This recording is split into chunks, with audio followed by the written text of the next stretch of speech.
Hi, hello guys, my name is Mia Marie and you are currently watching my Synastry Compatibility series where I go through all the 12 signs, sun signs, and how they get along. Now, as a general disclaimer, we reference so much more than just the sun sign for compatibility, but the importance of the sun and understanding someone's sun sign and accepting it and supporting it is that the sun sign describes the motives, the behaviors, the experiences that contribute to someone's sense of sanity. So we're not talking so much about what someone needs emotionally or how they flirt or what makes them great in bed, all of those very, romantic topics. We're talking about how to support someone's vitality, someone's sense of self, and someone's healing human journey. So keep in mind that this is just a gentle introduction, and you can get so much more by booking a session with me or another fantastic astrologer. Someone who is born with their sun in Aquarius has a soul that came into this world to awaken our consciousness. It's almost as if they have a different set of eyes than the rest of us. They see the world differently. And a lot of the time, stereotypical astrology is like, oh my God, you're trying to be different or you're trying to be unique. No, that's just the way that they see the world. And often it creates this immediate recognition that you don't fit anywhere. Aquarius doesn't fit in any specific space, and it creates social anxiety. They don't know how to act. They don't know what to say. They don't know what to do. There is an ambivalence towards being around people because they don't quite, it doesn't compute in their head. Their minds are like computers. They are the 11th sign, which means that they are the third, the eldest air sign. So they take the perspective, the information that Gemini collects. They know that they have a mind. And then they take the information that Libra collects. They know how to put themselves in other people's shoes. They know how to compromise. They know how to negotiate. They know how to establish trust. And then they go, okay, how do we get everyone to trust each other? How do we create a community? And how do we develop this community? How do we transform our experience of life together? How do we elevate everybody? The interesting paradox with Aquarius is that they are knowledgeable, they're a resource, they have leadership skills, they are often the people that others go to when they don't know what to do as it relates to a community or a group activity. They're human rights activists. They can find the gaps in structures. They know how to advance us in a very positive way, but they don't like being the center of attention. And oftentimes they don't like talking about themselves. They may feel internally like they don't want to attach to a label because they have a hard time accepting and celebrating the ego. They're the opposite of Leo. Leo is all about, here's my personality, here's how I shine. Aquarius takes that attitude but positions it towards the community. How can we shine? How can we develop? How can we be celebrated in the most honest and authentic way? And so you'll find that they're comfortable behind a computer or on a phone, but can be a little socially awkward. I think that they would feel socially awkward or as if there is never a place for them, even when they are in a community. And this feeling can be uncomfortable for them at first. It can manifest as social anxiety, and they may even avoid social situations depending on where they are inside of their head.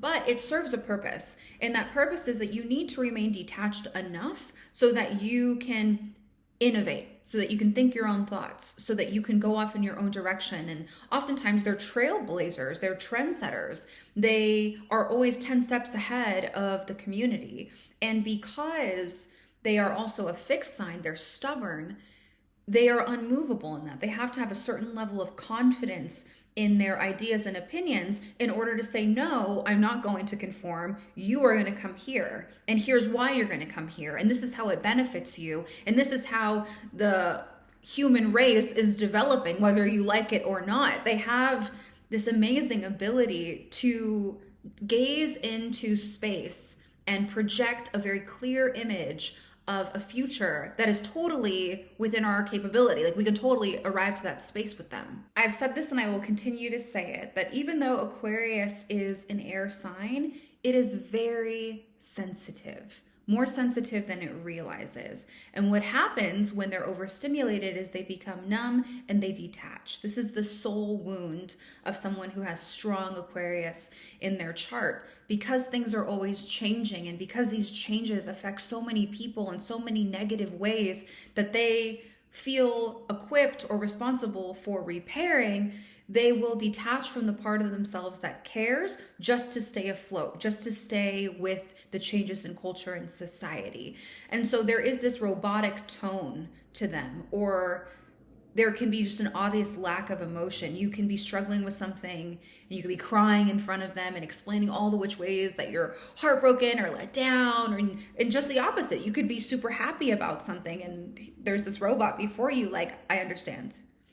The way of loving is that they've often researched what you're going through and what's going on in your brain and how humans typically act and how to repair that specific thing. And so they're able to like spit back this report to solve your problem, but it can be hard for them to stay in the emotion or to sympathize with you. And it's not a reflection of how much they do or don't care about you. It's more so a reflection of their internal state of being. It's hard for them to access emotions. Surprisingly enough, however, they make excellent partners because they understand the Libra lesson of trust and compromise. But they also are not looking for something hot and fiery, that flirty fling that Gemini wants. They want a friend. They understand that if they are going to commit to something long term, they have to be with someone that they like.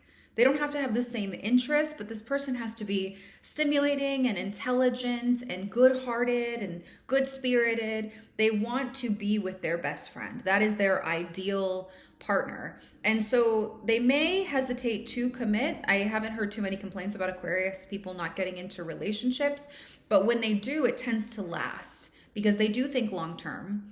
And they often choose someone from I don't want to say non-emotional space because the spirit, the soul does respond to people, but it's not so much about how you make them feel. It's that you guys are just so compatible with each other that it makes sense for you to be together. And that's why Valentine's Day surprises everybody that it's in an Aquarius season.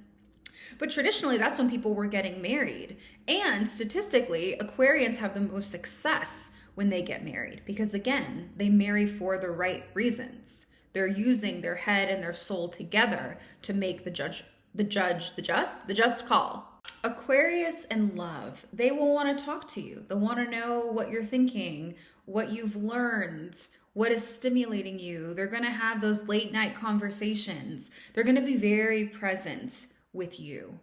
And again, not super emotional about it, but they are wanting to collect data on you. They're going to master you in one way, shape, and form. That's a kind of hidden quality to them, is that they're constantly collecting data on you. So they can put it into their computer and they know what to expect and they know what you want and they know where you are mentally, emotionally. And they're just so friendly. That's what it is. They're just so nice to be around. I don't have any complaints about an Aquarius. Now, some downsides to dating an Aquarius, or not downsides, but what they don't like is they don't like somebody who is negative, emotional, or moody because it flies in the face of their energy. And it's not so much that you affect their mood. It's like what you're saying and what you're doing is irritating and inefficient and a waste of time. And those are all things that they prize. They like being efficient. They like using energy positively. And if you're focused on things from the past or things that you can't control, then you're not making good use of this brilliant brain that you have. Another thing they won't like is if you're impolite or rude to other people, or if you don't care about social movements. If you are mispronouncing people's names after they've corrected you, if you're not in the know about what communities are working through what, or if you have a blatant disregard for the overall quality of humanity and people's lives, they will have no respect for you because this is what their life is about. They are in service to people. They are trying to break the minds, the structures that keep us bound and limited and trapped in a pastime. And so you embodying that energy, it's like, oh my God, no, you're the enemy, you're the foe. Aquarius is ruled by Saturn and Uranus. Uranus is the modern ruler, but Saturn is the traditional ruler. And so typically you have two types of Aquarius. And what's interesting is that they embody both of them at different times of their life. So either the Aquarius person comes in very quirky, atypical, doesn't fit in, and then as time goes on, they become more Capricorn-like. They're more serious and they're about the mission and the rules and following protocols. Or you have someone who ages backwards, who is all about the rules and tools and following what authority says and doing what you're supposed to do. And then they get really quirky in their older years. So it just depends. Now, going back to deal breakers, Aquarians are rebellious by their programming. They come into this world needing to stir shit up, needing to awaken our consciousness to pull us along. If it weren't for Aquarians, we wouldn't have women's rights. We wouldn't have gay rights. It's that energy that progresses us as the human race. And so if they are trying to rebel against a specific structure and they're starting to embody that rebellious energy and you shun them and you further ostracize them, if you are not a friend or an ally in their development and experimentation, they're going to want to leave you because they're stubborn. That's what they do. They dig their heels in. They won't be emotional about it. They won't yell at you. They won't raise their voice. They won't criticize you. They'll just sit you down and say, you know, this isn't working out. I don't think we're a good match. And they can do this because their passion is towards people, groups, social reform. And so they don't inherently want or see the need for a partner unless they have a partner who, you know, is truly a partner and shows up for them and supports them. Then they understand the value of that relationship. But until that point, if you're just a nuisance, if you're just another critic, if you're just someone who makes them feel more weird than they already feel, what's the point of having you? See your way to the door. Thank you. Bye. I will say this though. One thing that I've noticed through working with clients with Aquarius placements is that once they are in a committed relationship and they have in their mind said, I'm going to be with this person for the long run, if they actually have married somebody and it's not working out, it can take them a long time to actually leave. And it's because they're committed. They're stubborn. They're a fixed sign. They often do what they believe in. And I think that's kind of the lesson that you learn when you're with these types of partners is Aquarians awaken to their own unconscious motives through these dysfunctional relationships. They self-actualize through these relationships that don't work. But that fixed quality allows them to stay in relationships that they would otherwise recognize as unhealthy. But all in all, Aquarius is a great partner in, I would say passion, I would say play, but it's neither of those. They're just a great partner to have in life because they will commit to you, they won't play games, and they are focused on something bigger than themselves at all times. They want to make an impact. They want to help us all grow and develop. Sun in Aquarius, Sun in Aquarius. So you have chosen to be in a relationship with someone who is on the same path, generally speaking, as you, by which I mean you guys are both trendsetters, trailblazers. You're dedicating your life, your sanity, your vitality to something greater than yourself. You guys are both universally oriented, which means that you're focused on how specific structures affect everybody, specifically negatively. Where are the gaps? Where are the outdated systems? How can we rebuild this structure to include everybody? And so it's kind of a beautiful combination because Aquarians are not used to being understood. They feel like they are the outcast, like they never really have their place. And so when you meet another Aquarius, there is this permission slip to just be who you are.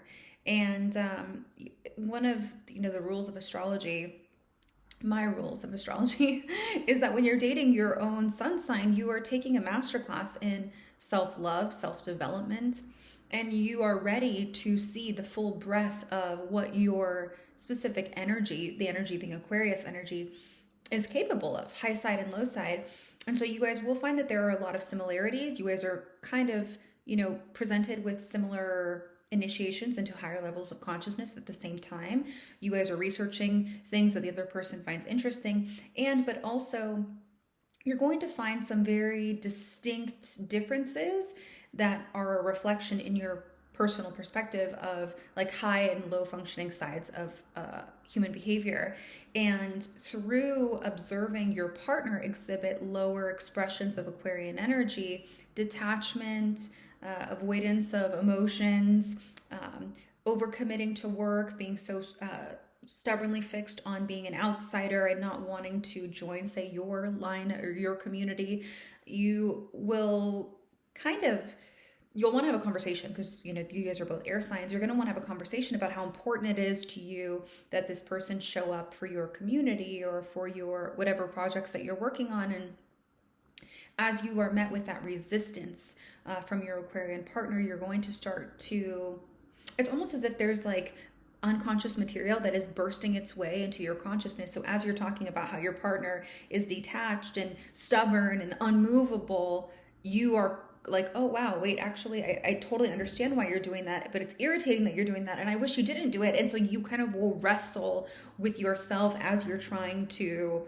connect with your partner. And so I think that that's a really beautiful, unexpected gift that you get when you're dating someone who's like you, is you get to work on issues that are specifically tailored for your sun sign. Now, you guys could be on the same path generally, but could have different emotional temperaments. And that is established by your moon sign. So look at your moon, look at your Mercury, look at your Venus and your rising, because this will kind of flavor and adjust the flavor of your personality. But speaking solely to the sun signs, this person is going to present very important lessons to you that only exist for you to better understand yourself and the ways that you get in your own way. Unconscious motives, the things that drive you to be detached, might be something that you start to explore. Maybe it's like, oh, I don't like going to these parties because it's a waste of time. I don't like going to social events because it's a waste of time. But when your partner doesn't come to your social events, you're like, oh, you have social anxiety and it's okay. Oh, wait, I have social anxiety. Like little mini breakthroughs like that. Now with Pluto going through Aquarius for the next, forever is what it feels like, there's going to be a lot of healing. So specifically, I'm filming this, in 2023, and starting directly 2024, Aquarians across the globe are going to be restoring their relationship with themselves, because there is this pattern of detachment where, Aquarians are actually softies. They're paying attention to everything, but instead of experiencing the emotion, they're represented by the water bear. So they would rather just hold it and just pour the emotions out. They don't even want it to touch their body. And so the ideal place to be is that you experience the emotions, but you are not ruled or overcome by them. And you also refuse to abandon yourself as you are experiencing emotions that are very tumultuous and a little bit scary. But what we tend to see with Aquarian characters is that they go, oh, it's just not worth my time and energy. I'm just not going to think about it. I'm going to move on from that situation. And you don't actually solve the issue. Another form of repression, which you will be experiencing with your partner, is your partner will be like, oh yeah, I already dealt with that, or that doesn't bother me, or that's not important to me. But you can see in their behaviors that it very clearly does. And what they have abandoned is not the issue. They've abandoned the part of themselves that cares.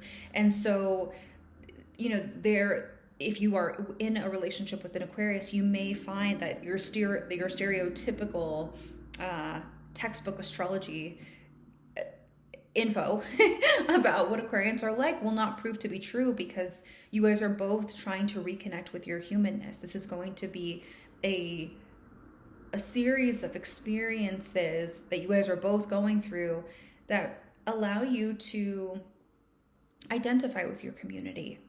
You are not the outsider that you have always believed yourself to be. In order to be a leader of a community, you have to have your hands in there. You have to be feeling what they're feeling. You have to put yourself in their shoes as humans. And so you guys will both be restoring your relationship with your human body, recognizing that there is a plethora of information that is locked in your body. It's the emotional information that the brain could never fathom or pick up on. And so you guys will be learning together the importance of that. Now that I've talked about that, let's talk about some more benefits. Unbeknownst to most, Aquarians are the most successful in marriage. Now, I'm not saying this means they never get divorced, they never take a misstep, but I am saying that when Aquarius chooses something, they usually choose a person, a relationship, a job because they like it. It's not so much about love. It's like, ooh, at the heart of you, like, I like that. I like who you are, like, to your bone marrow. You're someone that I have respect for. You're someone that I trust. You're someone who feels like a friend to me above all else. Friends are very important to Aquarius, and therefore they tend to marry their best friend. Because both of you will be ruled by Saturn and Uranus, there will be this quality of being more understanding about their rebelliousness, but there is the glue here that does not exist with other air sign compatibility, synastry. Like, for example, Gemini would not be a long-term match for an Aquarius. But with both of you guys being fixed energy, it's hard for you guys to move. It's hard for you to course correct. And it's hard for you to abandon something that you've been working on. And that directly passes over to your relationship. So there is success written in the stars for this combination. I mean, there are multiple other aspects, but specifically sun signs, these are two people who can not only benefit from their partner, witnessing their partner in their growth and development, but can stand and witness their partner's growth and see them more clearly than just about any other sign. So you guys are of the same song. You guys are rhythmically kind of dancing through life in the same way. You wake up in the morning, you may feel rested, but you do not feel charged. In order for you to generate energy, in order for you to light your inner pilot light, you have to keep moving. This is a truism for fire dominance and air dominance. So again, if this isn't ringing true, it's probably because you are more dominant elementally in water or earth. So you guys will kind of wake up in the same state. Excuse me. Hiccup. Oops. You guys will wake up in the same state and you guys will both be eager to get outside, because that's how you get yourself going. And you can kind of have, I won't say playmate, because Aquarius doesn't really think about people as like playmates, but you will have a best friend who is kind of out in life at the same hours as you, which is great. A downside, kind of piggybacking on what I was talking about for the majority of this video, is that both of you guys have the MO of detaching when things get too tough. And so when you have two people who are detaching and comfortable in their detachedness, we have an overly avoidant relationship, an inability to wrestle with the truth of where your relationship stands. It's kind of like, oh, let's just agree to forget about it and move on. And those issues, those emotions still exist. And it creates an environment or a relationship where you're constantly re-triggered by the same things, because you guys will not handle it yourselves independently. You may think that just by saying like, oh, I forgive you, let's move on, will solve the issue. And you will find that it doesn't, that there is just space. There's air between the two of you. Now, two air signs coming together, again, all other aspects aside, these are not two people who are particularly romantic, especially Aquarius. They prefer to be, doing research, staying busy with their personal projects, focusing on what's happening in the world. And so this relationship can lack a fire, a spark, the things that would make a relationship feel romantic or intimate. They can have intellectual intimacy, but when it comes to the physical expression of, getting down and dirty with someone, I mean, you would also want to look at the Mars placements and what house the Mars is in and what aspects it's making to someone's Venus, et cetera, et cetera. There are so many things to consider, but two Aquarians, being in bed together could be either really good, because they will both be in their kind of like mind space of what sex should be, or it could be terrible because they're both detached from their body and they feel incredibly uncomfortable showing themselves fully, being naked in front of somebody. And so, these are typical air issues, but these are just the first things that come to my mind when I think about an Aquarius and Aquarius relationship. If you would like to learn more about your specific birth chart or your relationship chart, you can find me at wellandrising.com/services. Toodles.